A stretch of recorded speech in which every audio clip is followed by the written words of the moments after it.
Can You Hear Me by Jake Jones, published by Quercus, and I listened to this as an audiobook, and this is the diary, the memoir of an NHS first responder or paramedic. This is a catalogue of experiences that a paramedic or first responder, because that seems to double up. You are a first responder in a car, you're a paramedic in an NHS truck, and it's set throughout the NHS. Location setting per se is somewhere in England, it might well be London, but Jake Jones is a pseudonym and he is loath to give away his identity, and he also doesn't want to say where the memoir are set because I guess it would track him back to patients, and he needs to keep his confidentiality.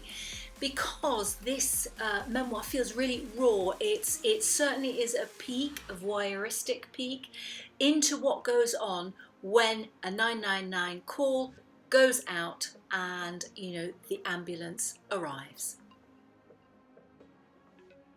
Each chapter is dedicated to a patient or a situation that requires an ambulance.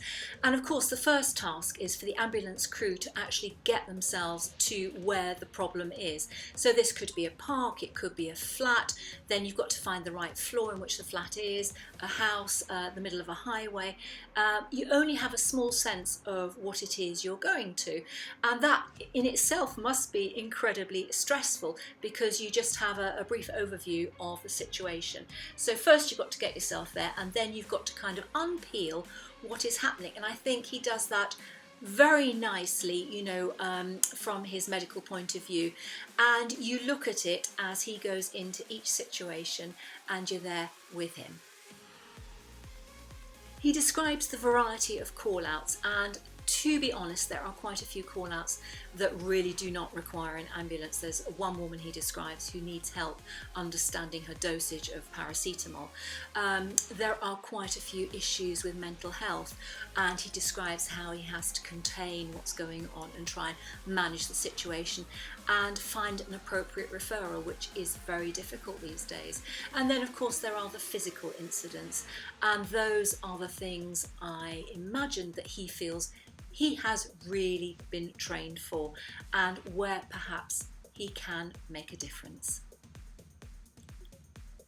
The author describes a huge array of different incidents that presumably he's had to attend in his work life. There is the father and the son living together, and they are hoarders, so everywhere is stacked up with newspapers. So getting a patient out to the front door is a logistical nightmare. A man falls several floors down into a large hole and has to be winched out. A woman urinates on the floor of the ambulance. They always need to be mindful of keeping themselves safe because there is quite a lot of harm towards them.